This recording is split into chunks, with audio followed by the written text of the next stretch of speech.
everybody, it's Haley. Today's video is April wrap-up because April's already over. Nobody told me. April went very fast, which is, like, at the time it was awful because, you know, the whole month of April we're just waiting for the release of A Court of Wings and Ruin, because that's like the whole of my life right now is just waiting for that freaking book. But I did read quite a lot of books this month, mostly because I knew if I wasn't reading anything, if I let myself just sit and think about the fact that I don't have A Court of Wings and Ruin yet, then I just get really upset. So I just read a ton of books to distract myself. It worked pretty alright. 3 days left, I think.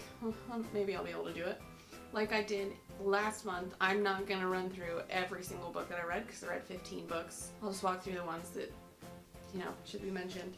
One thing, I reread a lot this month. Like, I think half the books I read were rereads.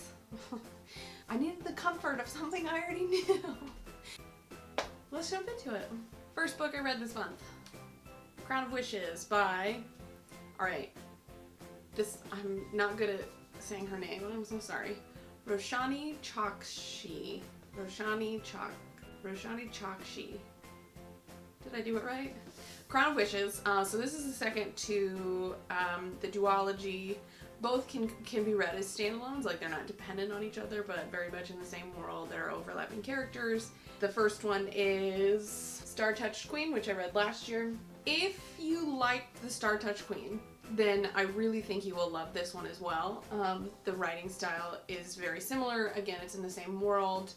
Great characters. That's the thing that I loved so much about the first one, was I loved the characters, and I can say the same for this one. What didn't work for me, and I think this is one of those that's particular to me, is that it felt more kind of like stream of consciousness. There's really no, like, generally with stories we have, okay, here are two characters, here's a main conflict, here are a series of actions that lead to this logical conclusion.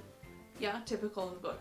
This one, it jumped from thing to thing, it jumped all over the place, and I couldn't find the logic in it, which I think is what it's meant, that's what it's meant to be. It's not meant to be like a logical, traditional story arc, but for me, I really struggled with it. And the writing, I can do some flowery prose, I can do some fancy writing, but this was just a little over the top for me. I had to go back and reread sentences to try and make sense of it, and then still couldn't make sense of it. I can appreciate why a lot of people loved it, but for me, it just didn't super work. I mean, I still enjoyed it, and the characters were magnificent. 3.5 out of 5 stars for this one. So this next one was the surprise favorite of the month, and that is Heartstone by L. Catherine White. This is a Pride and Prejudice retelling, but with dragons. So it's built in this fantasy world, and you know, there are the dragons and the monsters and oh my gosh, I loved this so much. So I've, you know, read some reviews where people are like, oh, it's a little slow, it's not as action-packed as I thought it would be, because like the cover is like, you know, scary dragon, you would think it's kind of action-packed, and it's really, yes, it does have its moments, but that's not what the bulk of the story's about. And because I love the original Pride and Prejudice so much, it worked for me. I loved it. So that one's surprise winner of the month for me, 5 out of 5 stars.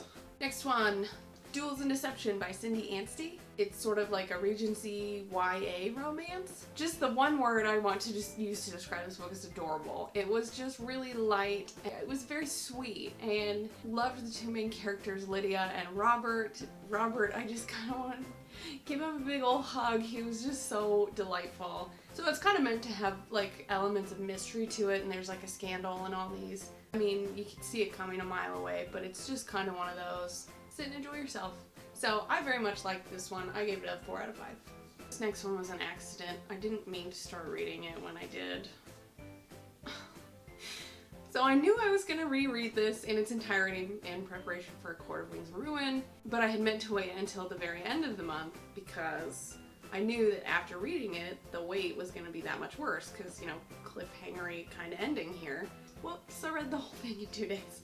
So I accidentally reread this one. Y'all know how much I love this series, these characters. I love it more every time I read it. I find new things about it that I love every time I read it. So yeah, 5 out of 5. All of the stars. Literally all of the stars. hooray, more rereads! Because, you know, of course, after the emotional devastation that was Court of Mist and Fury, I just needed more comfortable books. So I reread this series by Elizabeth Hunter. This is the Irin, I-R-I-N Chronicles. This is a series by Elizabeth Hunter. If you don't know who Elizabeth Hunter is, she writes the most lovely urban fantasy, paranormal, romancy kind of things. I don't know, there's snark, there's a lot of swooning. Yeah, I love these books. Starts with The Scribe, and then the second one is The Singer, and then The Secret. So this world, this one's more like Fallen Angels kind of thing. I don't know, I really love it. I read the whole thing, like the whole trilogy, in a day and a half. So very fast reads, pretty easy. So I'd say for the whole series, 4 or 5 stars-ish for the whole series. Okie doke, next one. It's called Spellslinger by Sebastian de Castell. Saw this one pop up. It is sort of it's a YA fantasy, and it almost feels like, you know, the Old West. And it sort of asks that question, what if you're not the chosen one? So a lot of the YA books that we read have that chosen one figure, and in this one, our main character Kellen is the son of like the head honcho of the village or city or town or whatever it is they live in. Kellen has almost no magic, and so he sort of has to figure out his way in the world his own way. And so then here comes, you know, this sort of wanderer character, sort of tries to show Kellen that there are other ways to live. And this one's got a lot of action. It's got some kind of brutal moments that just like hurt your insides. There's a vicious squirrel cat who's kind of sarcastic. So this one was one that I really enjoyed as a very quick read. This one was 4 to 5 stars for me. In my continuous need for comfort in the month of April, just because, again, waiting is not my forte, I picked up this one, Truth or Beard by Penny Reed. It's one that had been recommended to me on Goodreads 100 times. I had a couple of friends tell me I needed to read it, but I thought it looked ridiculous because it was going to be about beards, and beards kind of gross me out. And so I finally was like, okay, you know what the heck, I'll read it.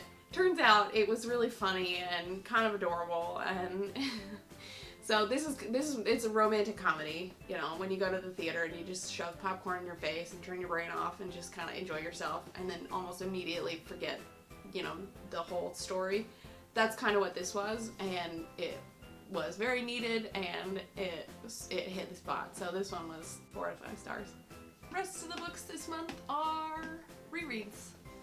Daughter, Smoke and Bone. So I had taken Bookstagram picture with this series, and so, you know, when I got it off the shelves, I was like, oh, let's like read through some of my favorite parts. And then I read the whole thing. Whoops. If you don't know, this is a wonderful series. The main character is magnificent. The world building is splendid. Laini Taylor's writing is absurdly magical.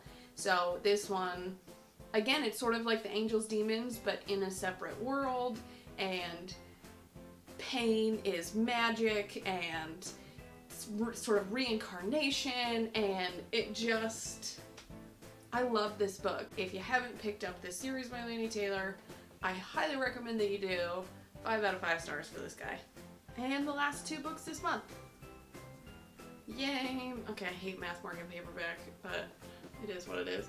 So these are the first 2 books in a trilogy. The third one's not coming out until January 2018. It starts with A Promise of Fire, goes to A Breath of Fire. These are magnificent. They are just those binge-worthy books. So it's a very interesting take on Greek mythology. It's high fantasy. It's got a lot of action, a lot of swooning. This one, I would classify these as new adult / adult, maybe. The main character, Kat, is just all kinds of feisty. There are magnificent adventures and political intrigue and competitions and it's all just delightful. So 4 stars. This one's got 4.5 stars. So that's everything I read in the month of April. Had a very good reading month. I am very, very, very, very, very, very, very much looking forward to a couple books that are coming out next month. For all the books that I've done like full book reviews for, I'll post the links for those blog posts down below, and then also for the wrap up, which includes the full list of everything I read this month. And yeah, let me know down in the comments what your favorite book was this month. Bye. Hello? Hi, Fiddling May. Do you want to see Percy Cat? Hi, Fiddling May. You want to see Percy Cat? Want to know what the elephant says? One more time. One more? Oh, you want me to do it one more time? You like to read? Yes. Yeah. Oh, you're going to read your books at home? Bye.